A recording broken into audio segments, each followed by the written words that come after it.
Hello, good evening, and a very warm welcome to a self-determined and ongoing process of intervention, the second panel discussion in the framework of Fiktionsbescheinigung, 16 cinematic perspectives on Germany. My name is Christina Nord. I am the head of the Berlinale Forum, an independent section of the Berlinale, which is run by the Arsenal Institute for Film and Video Art in Berlin. I am delighted that we can offer this film series, and I would like to express my deepest gratitude to the programmers, Enoka, Ayemba, Karina, Griffith, Jacqueline, Nsiah, Biene, Pilavci, and Sungu, whose work made the film series possible and whom you are going to meet in 1 minute. I'd also like to thank the Forum's team, whose energy, enthusiasm, and stamina allowed us to launch the film series and also the digital discursive program we are having right now. I don't want to occupy too much space. This would be highly counterproductive. So please allow me briefly to introduce tonight's moderator, Matthias Dell, before I hand the floor or the screen to him. Matthias is a film and media critic. He contributes to the public radio station Deutschlandradio. Also, he writes for Zeit Online, which is the online platform of the weekly newspaper Die Zeit. And he also contributes to Cargo, which is a magazine, and also to other publications. And his most recent book is Duisburg Düsterburg, in conversation with Werner Ruzicka, published in 2018, and he wrote it together with Simon Rothhüller. Matthias, the floor is yours. Thank you very much, Christina, and hello from my side to this panel conversation. I'd like to welcome you to the forum, or more precisely to the program Fiktionsbescheinigung, program that to show 16 cinematic perspectives on Germany. These 16 films functions as suggestions for how to counter with the white German gaze with diverse and intersectional perspectives. And you can watch the program online until the end of the month on Arsenal 3, the digital cinema of arsenal-berlin.de. Yeah, there are some digital debates to complete the Fiktionsbescheinigungs program, and our today's panel will give you the chance to meet the 5 curators of it. And the process is as follows. First, there will be a talk for maybe 50-60 minutes with me as the moderator asking questions, but there's also a chance for you as the audience to ask your questions. In case there's something you would like to ask, be so kind and write it with a question in the chat. Write your question in the chat of the live stream, and you can of course do this whenever you want. And now I'd like to welcome the guests of this panel, and they are first Enoka Ayemba. He's a film curator and film critic focusing on African cinematographies, the Nigerian video industry, and the anti-colonial movements. He has been a consultant for the Berlinale Forum since 2019. Hello, Enoka. Hello, Matthias. And then I'd like to welcome Biene Pilavci. Biene is a film director. She studied at the DFFB in Berlin and completed her studies with the documentary movie Alleine tanzen, Dancing Alone. And there will be a lecture on, with Biene Pilavci on Saturday on Alleine tanzen and how the film can be a tool or an instrument of empowerment, and how the audience reacted to this film about the power family. One of Biene Pilavci's short films is also part of the Fiktionsbescheinigungs program. It's called Der Riss, the Tear.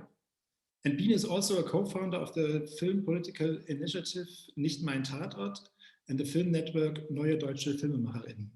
Hello, Biene. Hi, Matthias. Further, I'd like to welcome Karina Griffith. Karina's work as a media artist has been shown at international galleries, theaters, and festivals. She has curated film and interdisciplinary programs for the Goethe Institute and the Ballhaus-Naulinstraße, among others. And Karina Griffith teaches at the Berlin University of Art, Institute for Art in Context, and is a PhD candidate of the University of Toronto, where her research on Black authorship in German cinema interacts with theories of effect and intersectionality. Hello, Karina.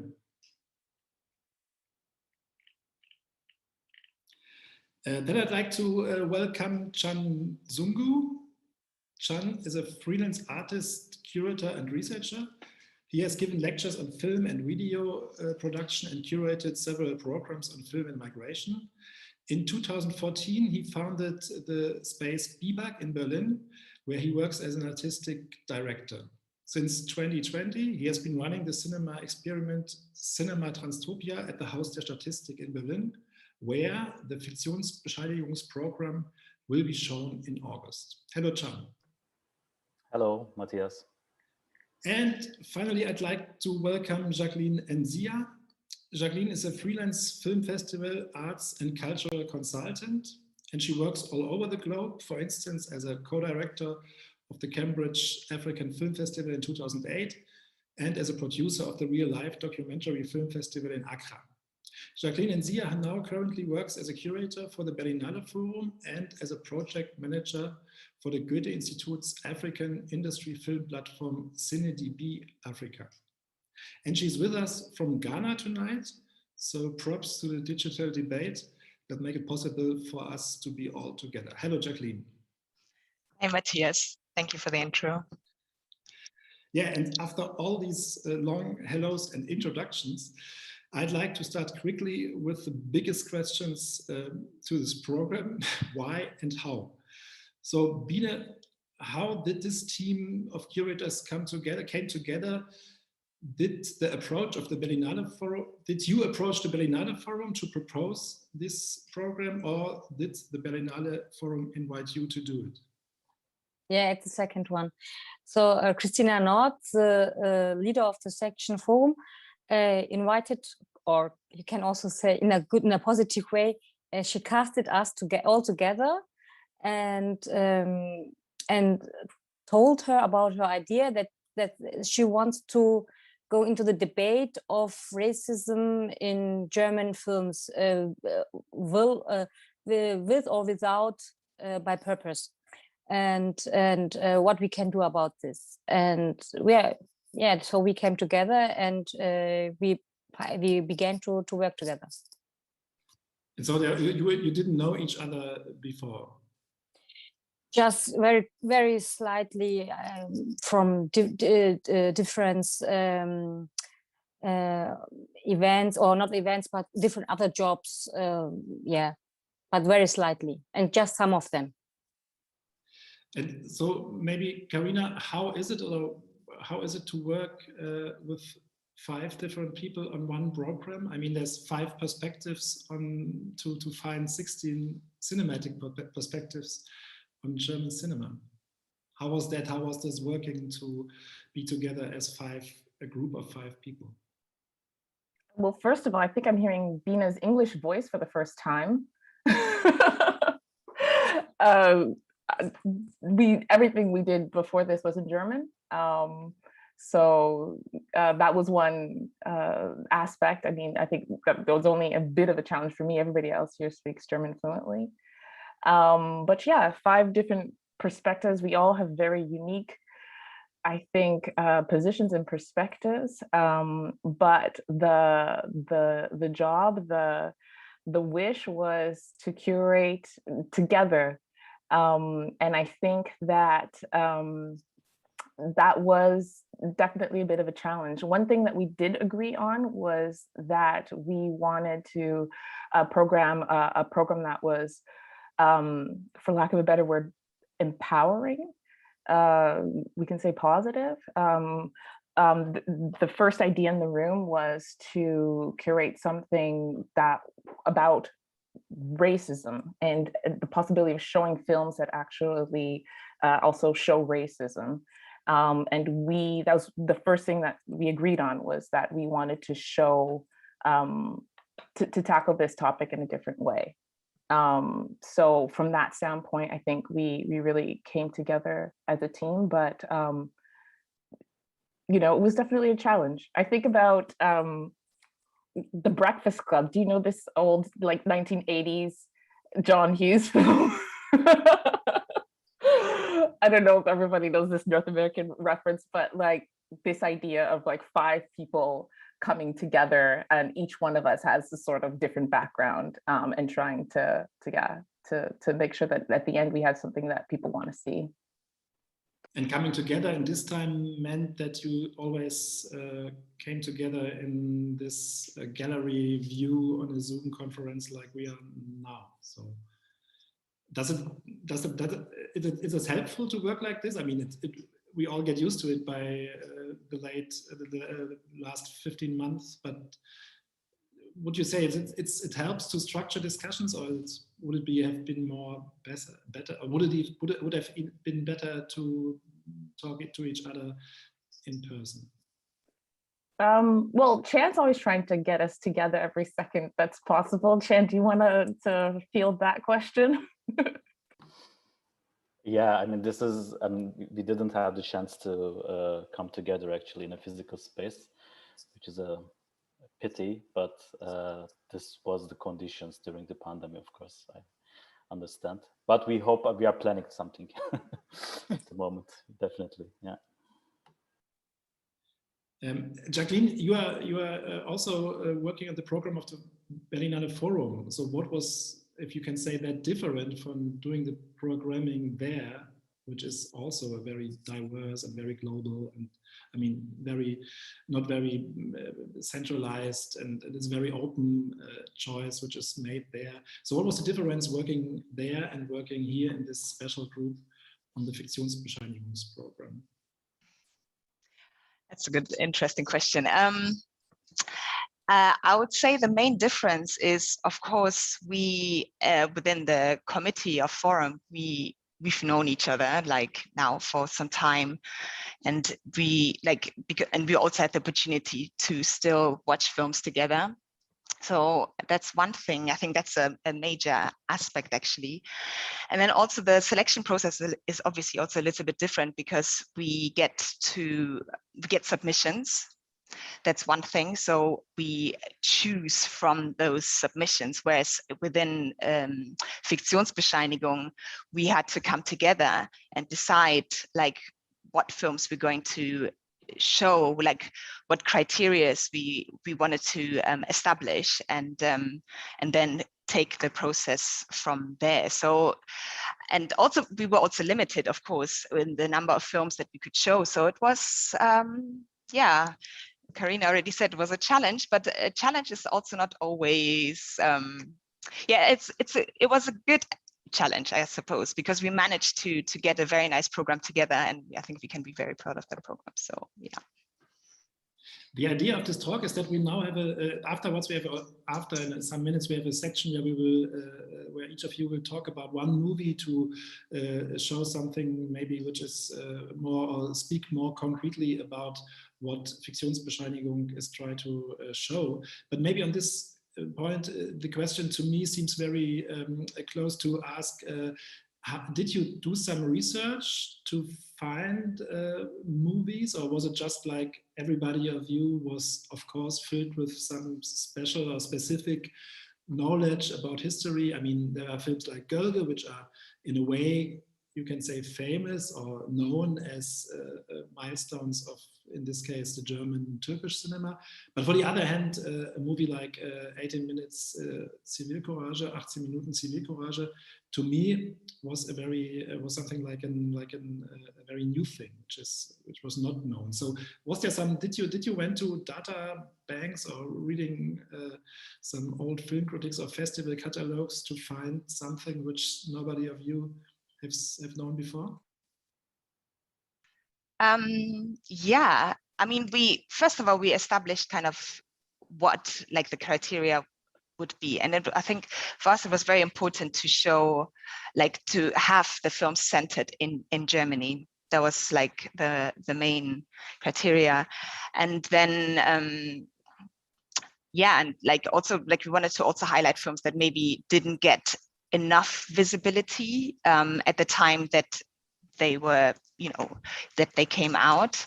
So we wanted to highlight that as well. And yeah, and I think in terms of like research, yeah, but obviously the others can also chip in, but I think we kind of also sourced out from our networks, like films that maybe had, were screened at different venues that we had already been in contact with, or also filmmakers that we knew. And yeah, I think that was it. But perhaps Enoka also has something to say in that, or somebody else, whoever.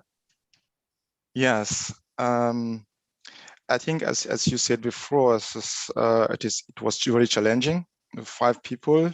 But in terms of choosing films or making this program, it was also a good thing, because we had 5 people with a lot of experiences in different fields, who came with their knowledge, with their capacities, and because each of us have done this before, maybe alone or with 2 persons, but 5 persons, of course. Even for me, it was the first time. So at the first time, at the beginning, it was a bit challenging, because yeah, we have to discuss everything, and we had a lot of meetings where the discussion were very, very high, and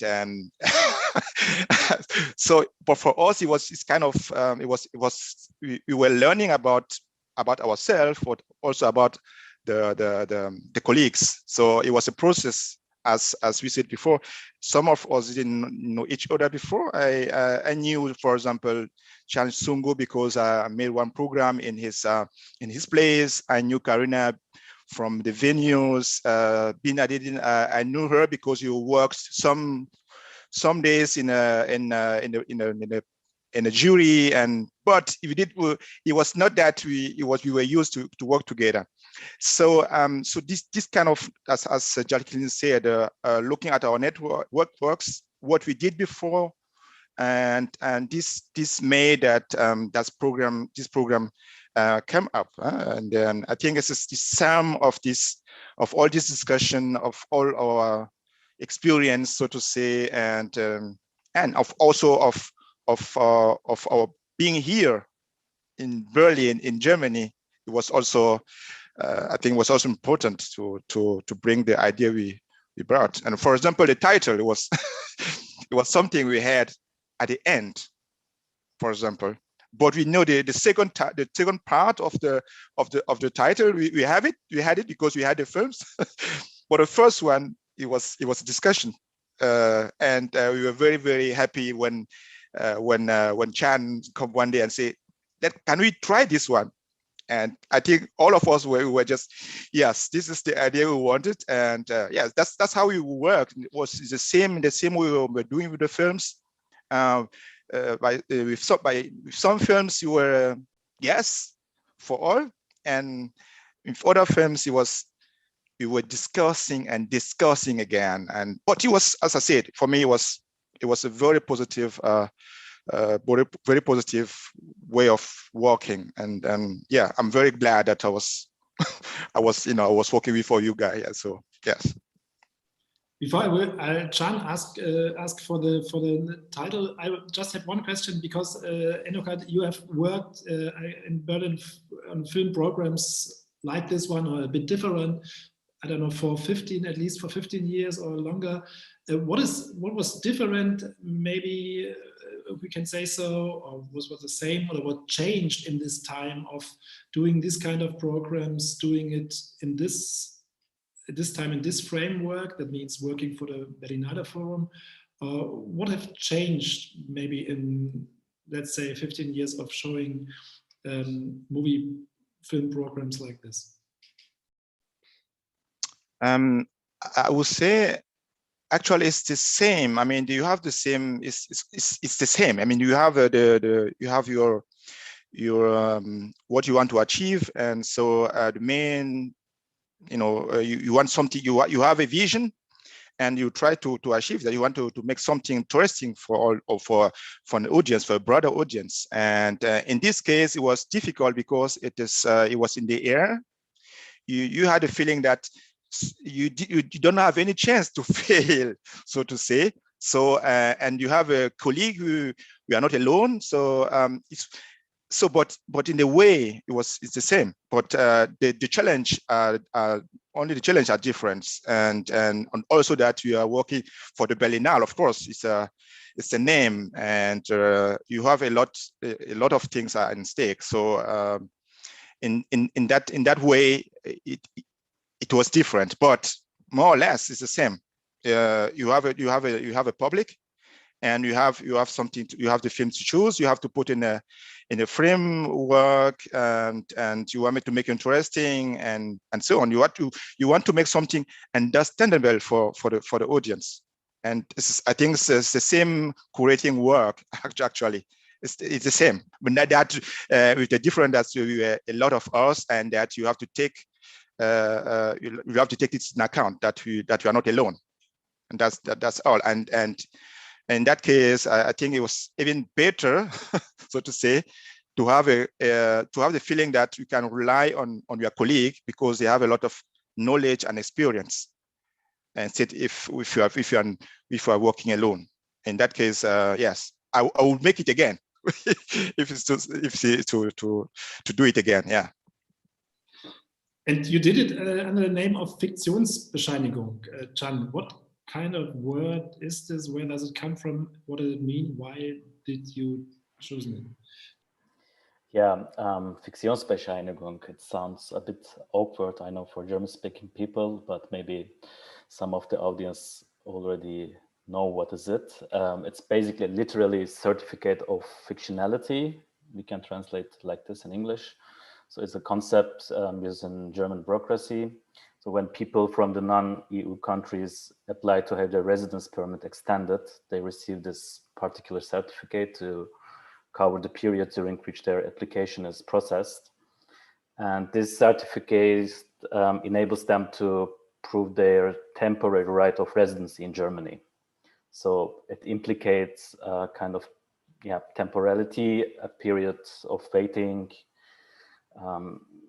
also a time of insecurity, I will say, an interim time, and of course the absurdity of the bureaucracy itself. So it's a term which is known to migrants, to refugees, or experts who are working in that field, but absolutely unknown to the majority. So, and as I see, it sounds also quite awkward. So we were like reappropriating this term and try to explore the associative meanings of it. So what is fiction? What is certificate? Who can certificate something? Who determines what is shown? Who is able to enter this cultural history of Germany, this German cultural history and the film canon? And who is left outside? And what can be done to break this traditional assignment of roles, which is fixed by the white gaze? These were like the questions which we are dealing around. But this term, this word is, I mean, in a way, so you said it's awkward. And on the other hand, for a bureaucratical or administrative phrase, it's in a way, there's some kind of, I mean, they're talking about what is the fiction in there? Is what they are doing some fictional things, or does it concern the people, that they are fictional people, or that they have fictional lives? And then these aspects of fiction is always related to what films are doing, telling fiction, telling stories. So I mean, it's in a way, it's a word which is so easily to connect with what cinema and what films are doing. So I mean, yeah, how did you consider this, or if you want to appropriate it? What does it say about a German bureaucracy, or what does it say about? What can you tell with this word about this word, Biene? Yes, it is. So it's called also Fiktionsbescheinigung because it's actually it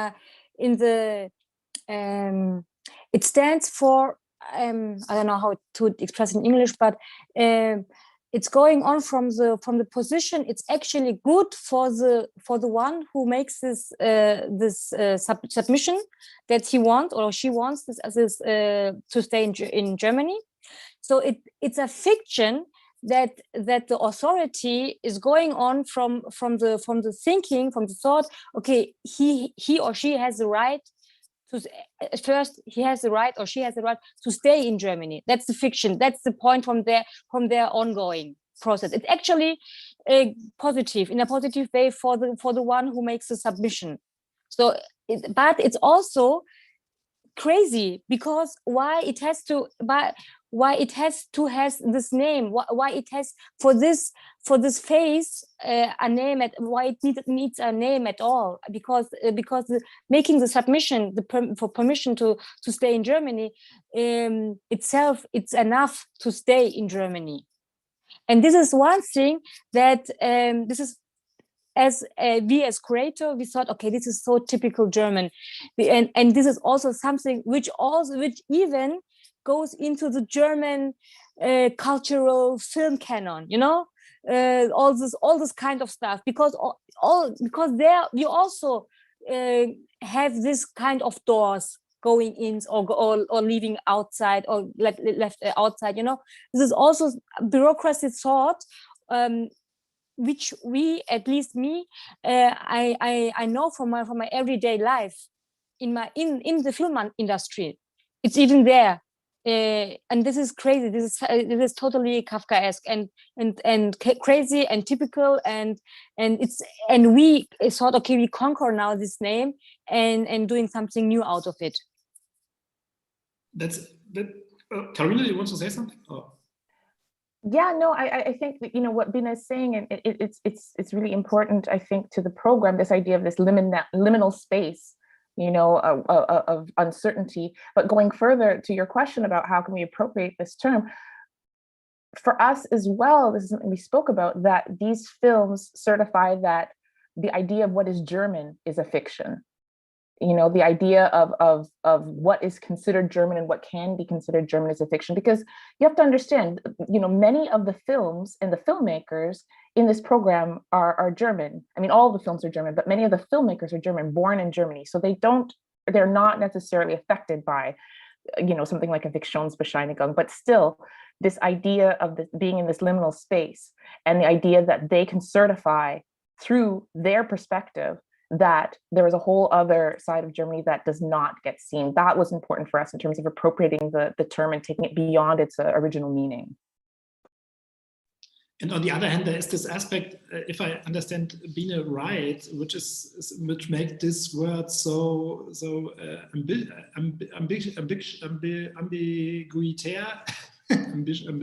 I can't say it now. Ambiguous, maybe? Ambiguous, thank you. Ambiguous. And because what Biene said was like that for the people who are getting this Fiktionsbescheinigung, it's something like they dream before. That is the way they can become real papers, or did I get it wrong? And so it's something like what a cinema, in the best way you can say, it dreams of something, or you can dream or can show something which is not there, or which is not already there, or which maybe comes before the reality is at this point where the movies are. Karina? But, you know, I think something we have to make clear, and this is something Enoka always brought up, is that this is not a positive experience. Walking around with a Fiktionsbescheinigung is a really serious situation. You cannot move freely. You have angst. So this is not something we want to make light of. I don't know that I would agree that it's a dream. I think that the dream would be to have every passport in the world. No, I didn't want to say that. I mean, not the reality of having a Fiktionsbescheinigung, just that this word is dealing with the fiction word from the cinematic world, which makes it in a way, or maybe related to me, maybe to the second part of our talk, to talk about a bit more concrete on the films. And there was the idea that each one of you can tell maybe something about one film, just to give the audience an idea of a more concrete idea of what is shown in the program. And maybe you can say something about what the film is doing and how he is related to what you wanted to show with the program, and why you have chosen it. So maybe Karina, will you start with your movie, as you can say so? Well, yeah, I mean, I think, as I said, like every film is doing something different in this program. but the film that's really close to my heart is Auf den zweiten Blick by Sherry Hagen. I've had the opportunity to show this film many times before. I think it was 2018 as part of Toronto International Film Festival Lightbox. We showed the film as part of a symposium with an audience of English-speaking Canadians. And after the film, they were almost upset that they'd never seen this film before. They were like, where has this film been hiding? Why was this not the German nomination for the Oscars? And you have to see, they're watching this film with German subtitles. So that was one opportunity where I saw that it really, hit with an international audience. And I also showed it, I think, in 2019 at the Berlin University of Art together with students in an open session. So I've showed this film many times and seen what it does, the reaction it has with audiences. And it's probably not what people would consider the first choice in a program that's dealing with racism, but the reason it was important for me that it was in this program is specifically because it's not dealing with racism in its content. And I think for me, that's really important. We talked about the titles that we chose. I mean, we could also talk about the titles that we didn't choose.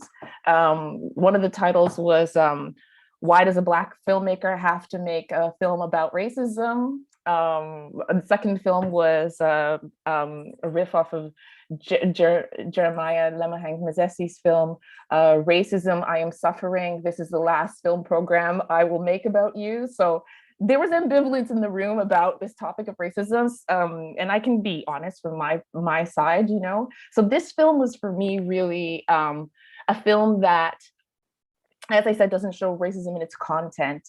Just to tell you a little bit about the plot, it's an ensemble romantic drama comedy with many different characters interweaving, and many of the main characters are visually impaired. And the way that Sherry Hagen shows this is through using sound. So sound is so much more important than visuality, I think, in terms of the textuality of the film. So the soundtrack by Reggie Moore is very present. Also, just the way that when visuality is a part of it, the way that the camera moves in different ways. So for me, this is a statement about what happens when the visual is taken away, when we're not necessarily focusing on the visual. And to me, that is a statement about race.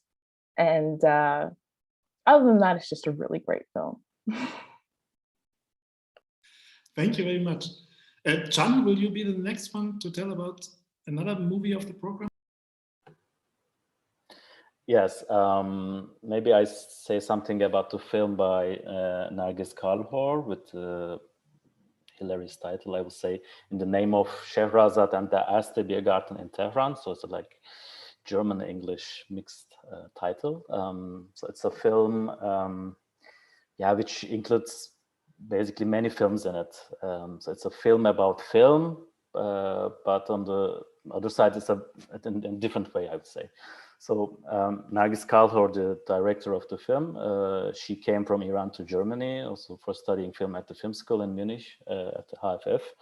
And so in her documentary, or maybe like hoax documentary, we can say, or mockumentary, we witnessed that she's trying to complete her graduation film, and she's in despair of her project. But at the same time, there is a white male editor, probably of a state television like Bayerischer Rundfunk or something, and he interrupts the film with his comments from the off, always. And he says that he would like the film to be closer to the audience visual, usual viewing habits, demanding that stories from the homeland, from Nargis Kalhor's homeland, as well as images of refugees, or basically something not so complicated. So this is something that director Nargis tries to deal with these comments, but also not really takes them seriously. And at the same time, she offers the editor some other stories, like the first Biergarten in Tehran, as in the title, or a story of a queer Syrian asylum seeker, and so on. But so she brings studio footage with private video material. She makes interviews with the experts. She also shot the making of her own film at the same time. And all of this material is framed by a self-made shadow plate that evokes this tale of Scheherazade, as we know from the 1001 Nights. So I would say it's a film about different forms of narrating, about explaining, telling stories, but also about persuading and convincing in general. And it has plenty of humor. It's really, yeah, somehow a feel-good movie, but also a bit, it also has this joyful sense of anarchy, I would say. Thank you very much. Jackie, will you be the next one? Yeah, I mean, it's always difficult to just pick out one film, because I think all the films that we say, and it's a selection, as we already stressed as well. It's very important that we say that yeah, all have you know, something very interesting. But a film that I feel that also kind of highlights what how we could live in a society is Octavia's Vision. It's written and directed by Zara Zandine. And the film it's a short experimental film, and it's inspired by like the African-American writer and theorist Octavia Butler. And like she passed away in 2006, and the film sets in the future in 2056. And so the film opens up with a radio interview with Octavia Butler's granddaughter, and yeah, and then so the question opens up is like what has changed since like over the years, and then the film kind of transports us back to almost to our current time, like to 2020, and yeah, we're like really hit by many different visual references, and I would say like real life happenings, like for instance the Black Lives Matter movement that happened in Berlin, juxtaposed with the racist attack in Hanau, and also yeah, environmental catastrophes that are happening around the world. And yeah, what I really like about the film is that it offers us solutions of how we could live, how we could have a life where everyone could just be, because as they also said in the film, because we already exist. And it really gives a lot of impulses on the current debate that is happening in our society. And let's see when we're going to get there. But I think it's very thought-provoking and really incites a lot of interesting discussions. Thank you very much. I have to confess that it was my idea to ask you all just for one movie to present, because this is, I think, something like, I don't say torture, but it's hard for curators who made a whole program then to speak just about one film. But the idea is a bit that maybe for the audience to get a more precise idea of what is shown and why is it shown. So maybe Enoka, you will present another movie? Yes, I hope that the people will see all the films, because they still have time till the end of the month. Well, I would like to talk about the short film Fake Soldiers by Idrisso Morapai. Idrisso Morapai has a very moving, interesting biography. He was born in Benin and came to Europe by his own means, so to say. He gave us, we had a conversation with Karina Griffith, and our part or extensive part of it, you can also read on the web page of Penal Forum, and you will see that you will see a bit what I mean with very, very interesting biography. He made this film in 1999 while leaving the Konrad Wolf film school in Potsdam. And I don't know, I'm not sure if his own experience. Actually, it's a film about belonging or not belonging, and it's set in the 90s. Two young guys, two blacks with African descent, share their experience, how they try to move in this society with full of discrimination and so on, which strategy they are using to be, to make things, to go out and talk to girls and these and try to have that and to be part of the society.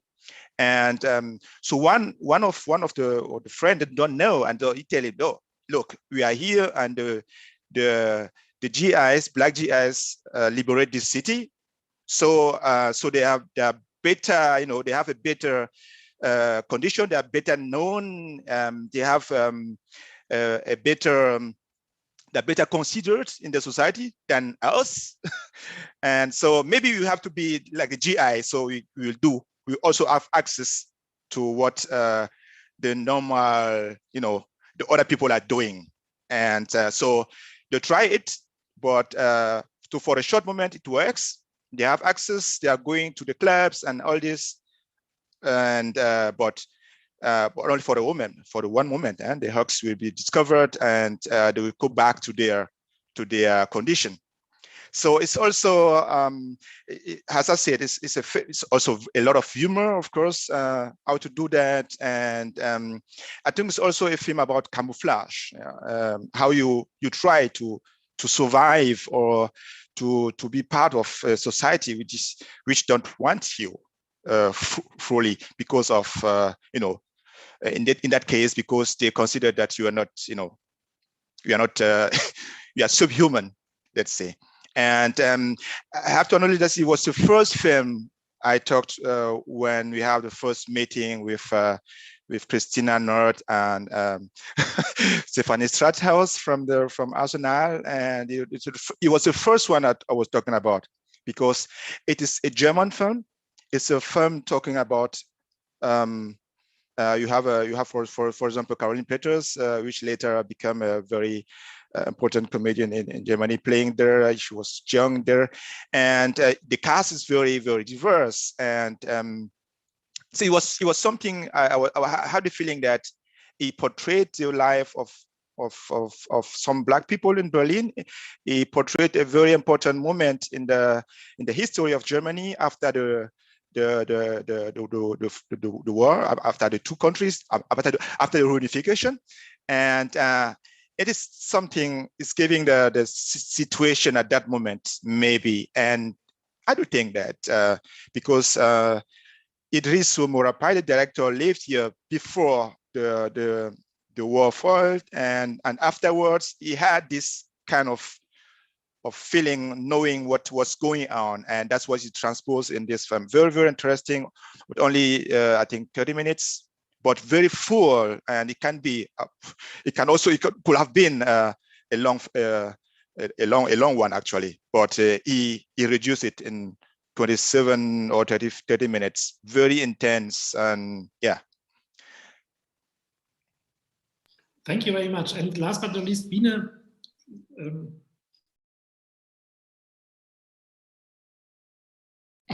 So yeah, I fell in love with Girl Gay because this film is very close to me. It's also from Sema Poyraz and Sophocles Adamidis, and Sema Poyraz was the first Turkish-German student at the DFFB, where I studied also. And I discovered this film for myself. I mean, I never did research about this first student, Turkish-German student at DFFB, but in this case, everything came together, and I was just going very analytic to this film. Okay, who was the first one, and what did she done, and what was the film, and so let's have a look. And so I was really surprised how good the film was. I didn't know that. I never heard about it, and I was very surprised that the film it's produced end of the 70s, in the beginning of the 80s, and it's shown in Berlin Kreuzberg, and I never heard about it, and it's so actual. It's still very, very actual, although it is 40 years old. And the problems, the issues that she handles here they are still there, and that's for me a very, how can I say, indicator for a classic movie. Actually, it's a classic movie. And also in the curator teams, I think just Jan knew about it, but for the most of them, but they were also, it was a new movie. So, and it's actually a coming of age film, and Gölge, which means shadow, is not only the name of this film's female protagonist, but it also describes her state. And she really stands in the shadow of the cramped apartment that she shares with her parents and her sister, and the place where she lives in is not protecting her and herself. It is a character itself, and it's a very noisy and very disturbing character, and everyone gets out of this. Everyone wants to get out of this room, of this very eng apartment, small apartment, and they have different dysfunctionalities in the family, but somehow they can live together, and the love in the movie is still very, very the love and the emotions, the positive emotions in between the characters, although they are very difficult, they you can feel the love they feel for each other. So they try, they're struggling, and they try to getting along together, and that's what the film makes so special to me, that she tells it from an inner perspective. They are not just black and white perspective. They are very ambivalent characters, and this is evident for me that she knows what she is telling, Sema Poyraz. And so I love this film very much. Thank you very much. And you said something which is maybe at this point of our talk, of our discussion, interesting, because I would say we are now at the junction of the third part, which I consider the third part. And I want to ask to the audience, or I want to encourage you to ask questions if you want to ask questions. And because at this junction of the third part, or it's a junction of time in a way, because you said that, which is a feeling you can have very often with this, or sometimes with these movies, that you say something, you are watching a movie which is shot 40 years ago, and it seems actual to you. And you said very nicely that that's the definition of a classic. On the other hand, to me, it seems sometimes that this judgment, or this idea that there are things you are watching old movies and they're the same questions, the same struggle sometimes, which you still have to deal with. So there is something, I don't know what you would say, if is this depressing, empowering, is it both? What do you think about the idea of watching old movies like this and getting used to, or getting known to conflicts and struggles, which are still struggles and conflicts? Yeah, that's a thing you say. Yeah, it feels at first like it's depressing. They are still like Karina said, the quote of the other guy, Jamai, I'm suffering, I'm still doing about racism, blah, blah. And it feels like this. It is really it was there at that time, and it is still there at this time, and so that nothing happens in between, or what's going on. And I think it's both, because at that time it wasn't usual that people like Sema Poyraz were allowed to do films. So the most of the films the white audience wanted to see wasn't films like Gölge. They wanted to see something like to something that Bestätigung, their judgment, their what I wanted to say.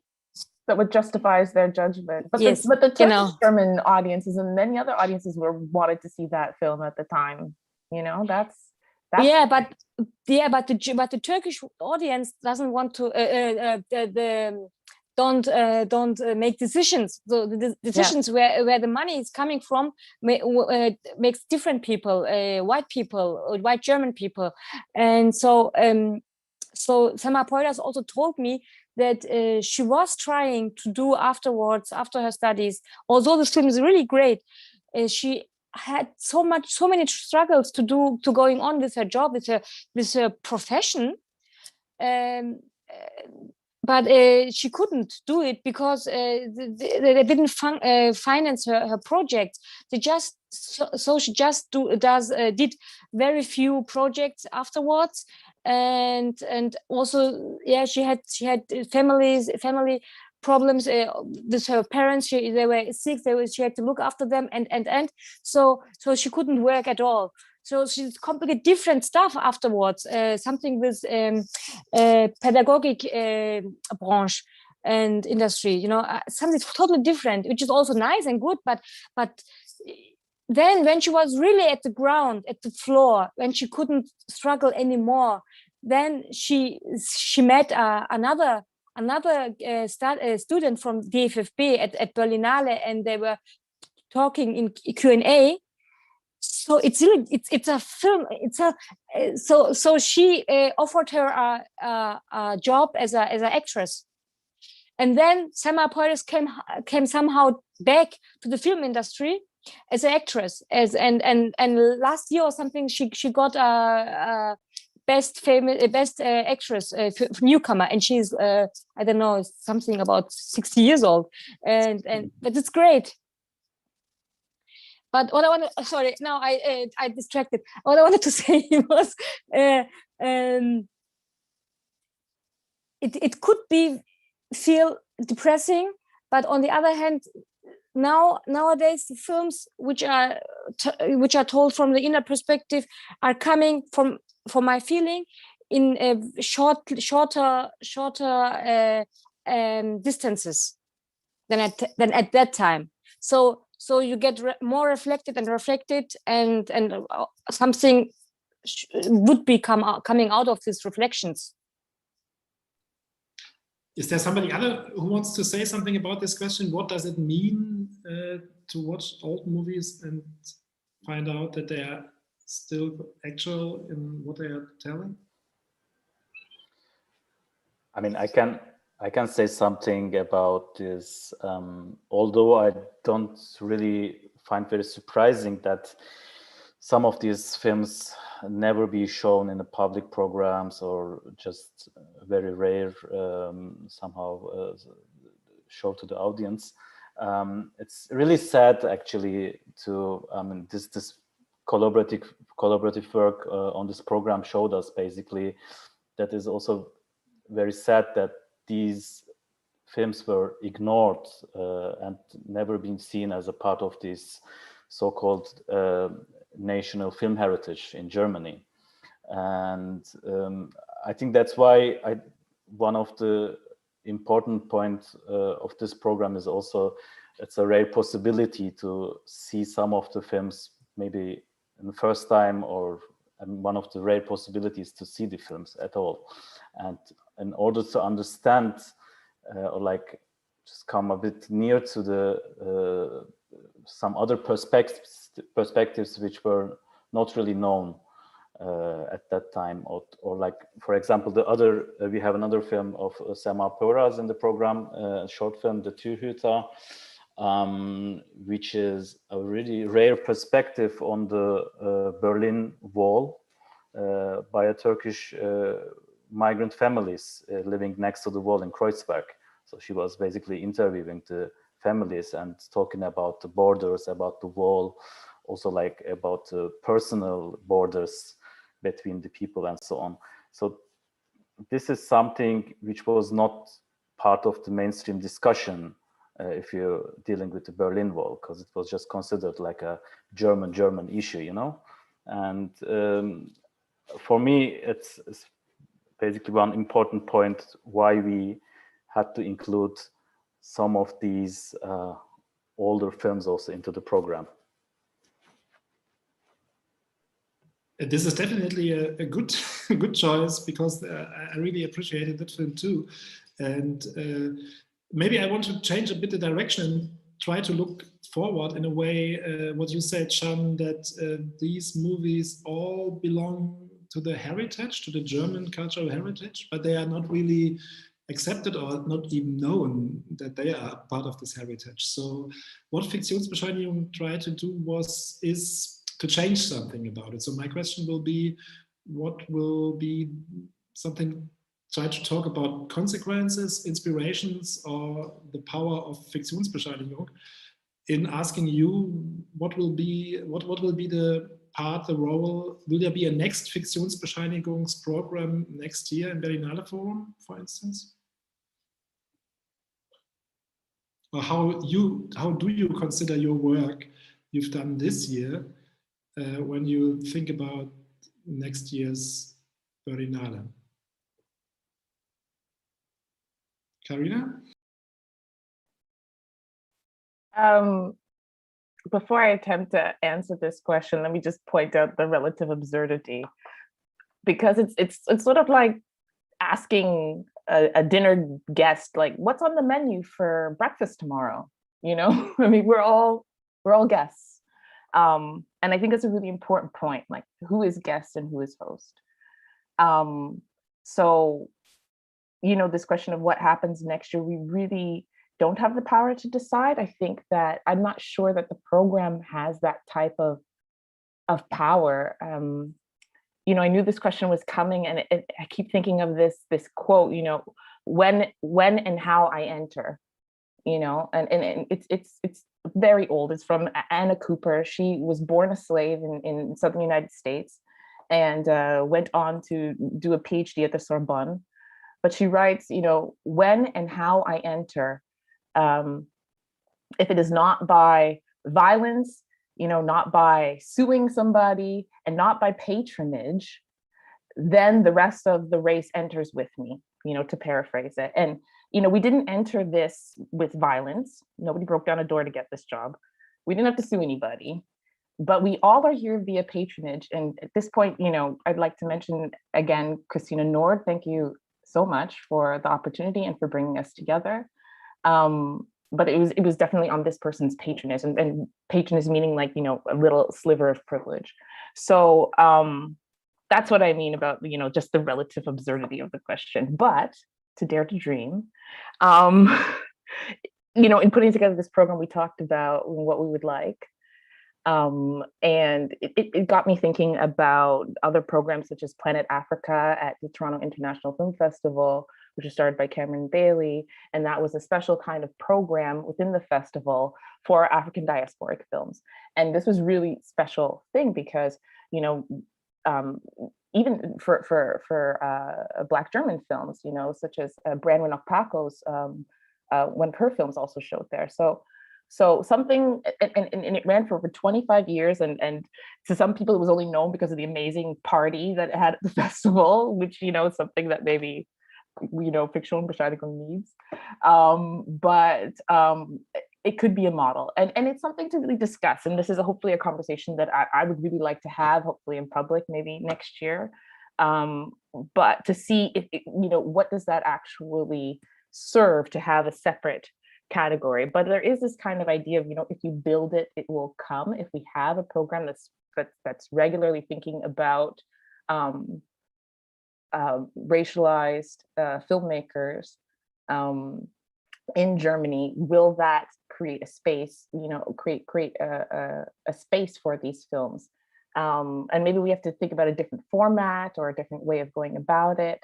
But I could see something like that happening. And, you know, I would hope that that it would be a situation where we are a bit freer in choosing the topics that we talk about, because even racism, and we're speaking very much about racism tonight, but racism is also so diverse. Unfortunately, there's so many different types of racism. There's anti-Black racism, there's Islamophobia, and there's all the intersectional things in between. And I don't think we've had the space to talk about all of those things. So those are some of the things that I could see. But I'm really interested to hear what the others think. Me too, and thank you, but thank you very much for asking so nicely to my absurd question, for answering my question so nicely. Are there any other wishes or ideas what Fiktionsbescheinigung could become next year, Jackie? Well, I mean, I would really, yeah, I would second what Karina said, but I would also say that I think it's important actually that although we don't know because we are guests, but I think it's, and we don't know what's going to happen, but I think it's important to continue this. So it doesn't, I think it's important to set that, you know, and so it doesn't look like it's not a one-off because it's an ongoing discussion and it's important that that it continues. And I would strongly wish that it would continue. So it's, you know, because we've seen this in the past that you have a project, you know, because there's a buzz around, you know, and then it, you know, so I think, yeah, for me, I would see it as an important continuity, and also maybe also bring in different, like even like maybe perhaps like in the way I would see it, maybe also bring in different curators and also like to have different perspectives, you know, because there are so many, as Karina quite rightly pointed out, there's so many different layers to the experience as a German, you know, and you know, within that, with the racism, there's so many different kinds of racism. So it would be important to have like all the voices heard, you know. Yeah.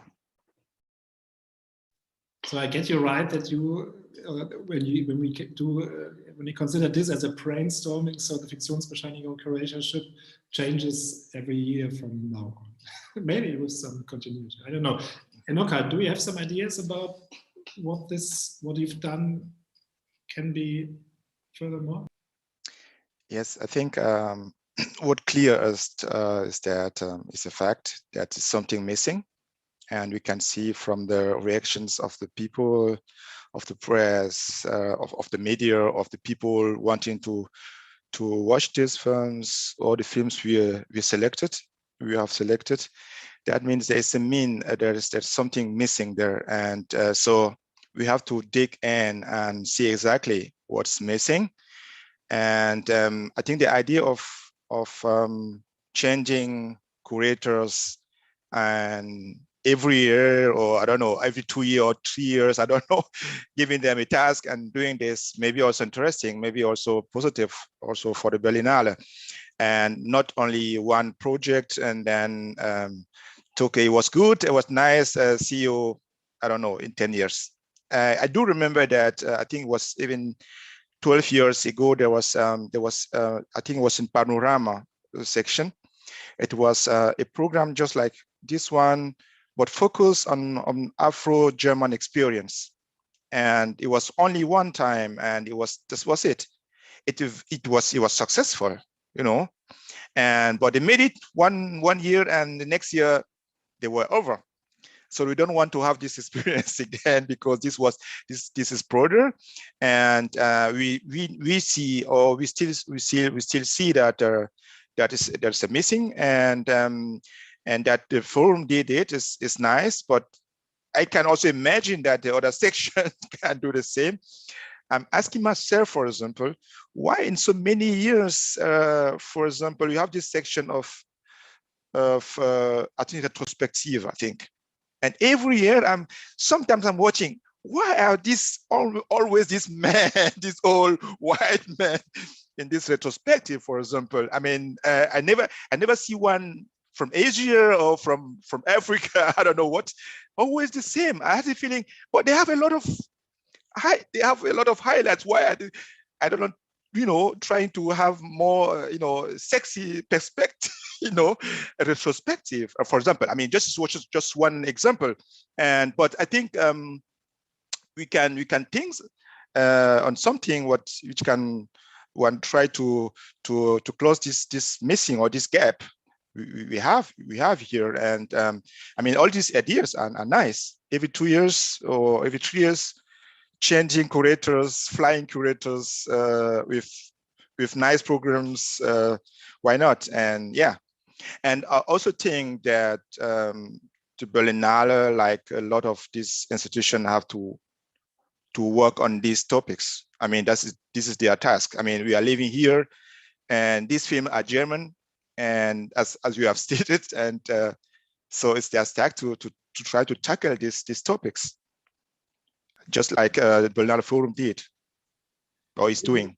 Yeah, I mean, this is giving something because before I can ask a question from the audience, I will just make this point, because when you said rightly that my question is absurd, Karina, you can refer to the Berlinale history itself, where once, I mean, years and years ago, but it's always told like years and years ago, the forum people came to the party and they were not invited in a way. So they get their plate and they get their seat, and now they have their table. I mean, they get their table very soon, and now they can do their menu. And maybe this is another question which you mentioned, Enoka, in a way, which is, I think, in a way, in current German discussions, even sometimes touches comes to attention, that maybe if we talk about all these questions of Teilhabe, of inclusion, of diversity and all this stuff, that is really a bigger processes to change the institution itself than getting 1 year, as you described it, Enoka, a special section, and the next year there's another special thing, or there's no thing. So that might, maybe to finish this round of absurd questions, would you think that at this point, if we can dream or speculate, or I don't know, would it have been better to have the Fiktionsbescheinigung program as an own part for the forum, to the forum, or what would the forum be to be more on the Fiktionsbescheinigung spirit, as we can say so? Biene? Well, I don't know if Berlinale can afford this, that they don't do it, actually, and they don't do it. I don't know if they can afford it, because the Berlinale said just a couple of days ago that it's a diversity motor.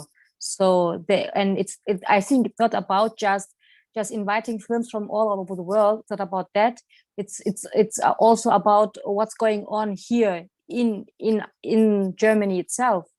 So Berlinale has really now the opportunity to change the perspective, to change the procedure. So they should think about it. If they can afford it, to don't do it.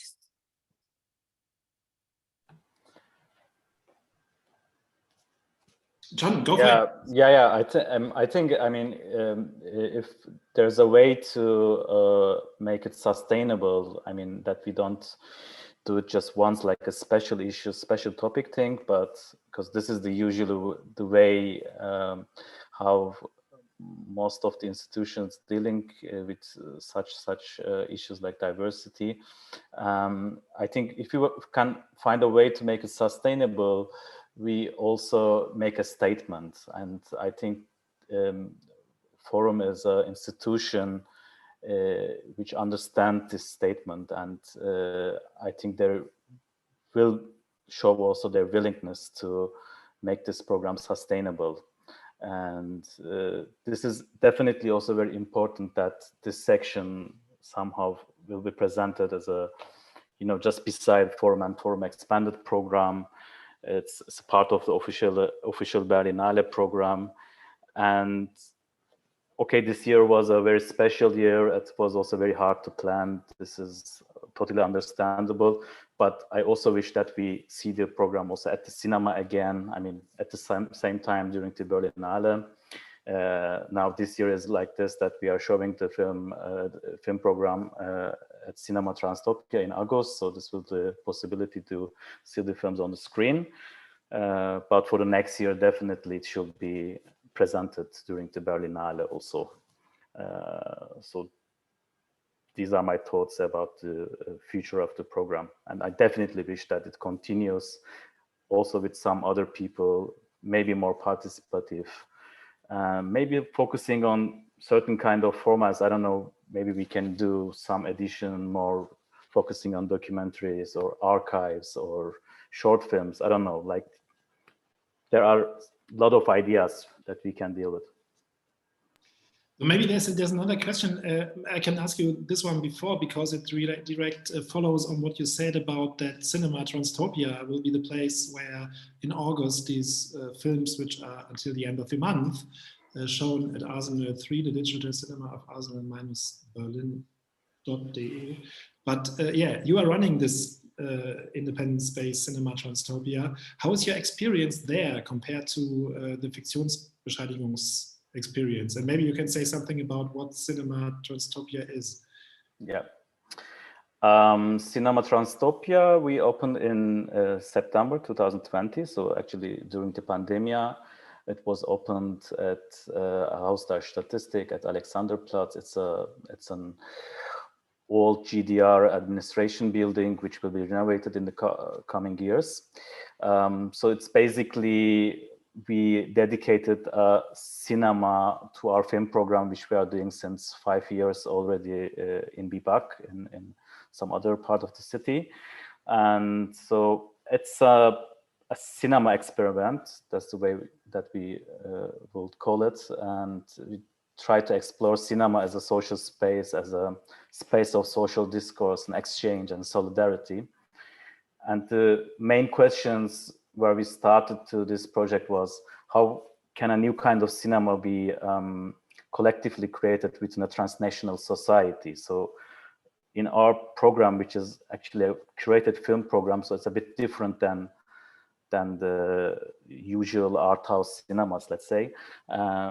In our film program, we try to bring together the diverse social communities and connects the past and present and the future of these communities, and also decentralize this Eurocentric gaze towards more like transnational and post-migrant and post-colonial perspectives. So that's why we are very happy to collaborate with Berlinale Forum on this Fiktionsbescheinigung. It definitely fits to our mission also and to our audience. And we are very happy to welcome all of the Berlin audience in August at Cinema Transtopia. It will be a very lively program with talks, and all of us will be there as the moderators, and we are going to have the directors as guests. And I think it will be a very good, nice Berlin experience, I would say. Thank you. And Ari, because we are now already talking quite a time on this very hot summer evening, but I will ask maybe this first question as maybe a last one, because I think that we could start a new whole panel which is just discussing this question. But I try to ask it to you, and then we can say how long we can talk about it, because I think that it's already was already mentioned in some of your what you've said. How to avoid the perception in which films by filmmakers of color talk about one specific experience of migration, of racism, as opposed to films by white filmmakers who approach all sorts of subjects in all sorts of aesthetics. I mean, I think it's the key question, or I don't know. How could one claim precisely the space and reject the limitation? Karina, did you want to answer something? Yeah, I think it has to do with, I think, something that we've said before, which is, you know, a different type of space, you know, or a different type of now I'm losing the English, Antrag, what would that be? A different type of, yeah. Yeah, exactly. I mean, and we've been using the term curator, and I think, you know, Christina Nord introduced us as programmers, and I think there is a real difference there, you know, for me in any case. Like, I think a curator is really showing films that they want to show, whereas a programmer is showing something that they feel the audience needs to see. And we've been calling ourselves curators the whole time, but I would maybe say that we have programmed some films. We have created a film program, and it is, because a programmer, and Chan can speak to this because you have the cinema, but although it's a very different cinema, but a programmer would show, for instance, blockbusters, like all of the films that have, the most audiences and have the most popular films, and it's in reaction to a type of market. And we're doing the similar thing in a way, but it's the other way around. We're showing films that are not blockbusters, that, we're saying they should have been. So I think that is one issue where I think that if we truly are able to curate a film program, then it would really be coming from us, really from what we want to talk about, as opposed to something that needs to maybe be talked about. Because I agree completely with the person who asked the question, because I would love to see a program, just about sports, maybe that's from migrant perspectives. And I think we've all done that as curators in the past. Like, I have a program that I've curated with the Goethe Institute starting next week called Past as Process. And it's a program of 9 films. And it's all about different ways of thinking about the past as something that is not a finite, definite shape, but something that is in the process of shaping. And, all 9 of those films are by people of color. And not once do I mention that in the curatorial statement. So, it is possible, but it's, again, when and where we enter.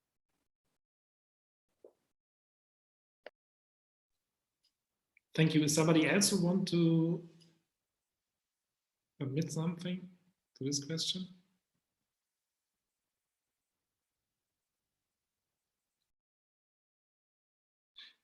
So maybe I think it's okay, because we already talked 80 minutes, and maybe as a last question to follow up or continue my absurd research for what's next year.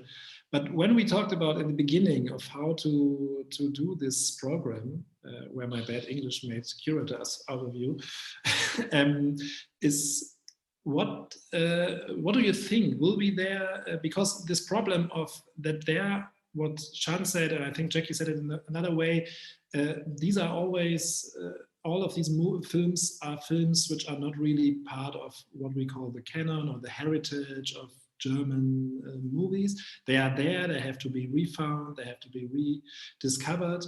And my question is, do you think there would be that the research could find films you don't even know about, that they are there? Because this problem of invisible films, which are made invisible all the time, leads to the question how to find something you don't know about, because nobody really talked about it.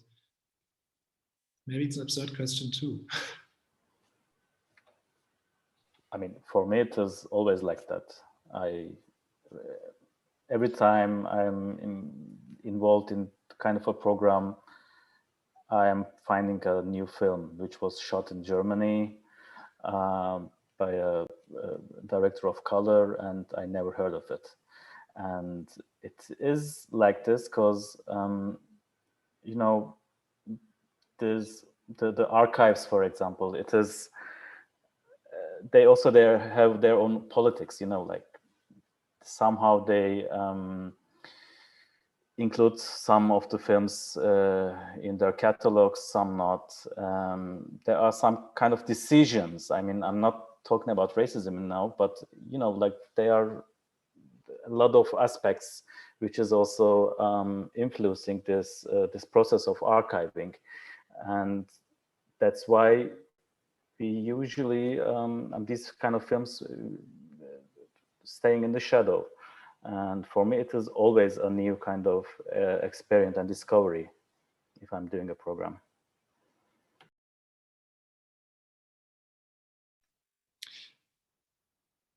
Biene? Well, even my film, for example, The Tear, which is shown in this program, it's from 2009, and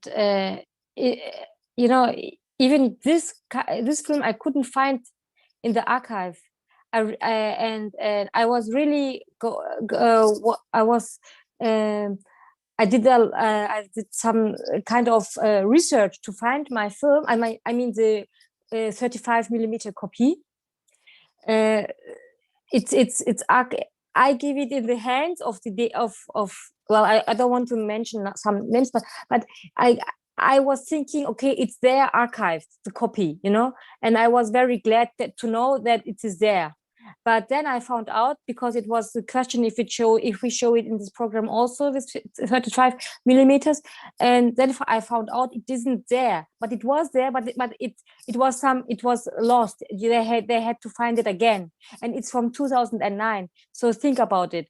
It's not that old, and still it is. Yeah, for me as a filmmaker, it felt like, okay, it's a mess.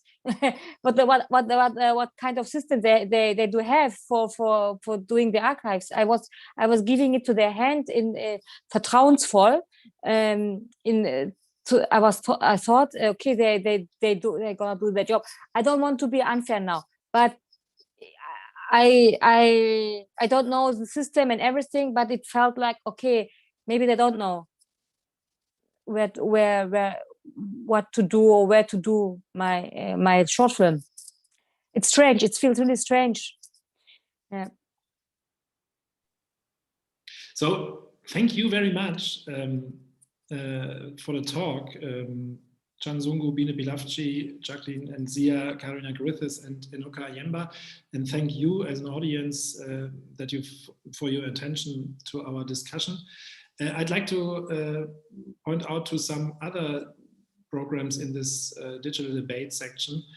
Following the next days, there will be tomorrow, Friday, the well-known video essayist Kevin Biene holding a lecture at 7:30 p.m. On how film analysis can be decolonized. And I've already mentioned that Biene Pilavci is doing a lecture on Saturday afternoon, 3 p.m. And then there will be a huge panel on strategies and prospects at 8 p.m. And the films of Fiktionsbescheinigung will be available until the end of the month on the Arsenal 3, and in August they will be shown in Berlin in the Cinema Transtopia. So thank you all very much, and goodbye. Thank you, Matthias. Thank you. Thank you. Thank you. Yeah. Thank you very much.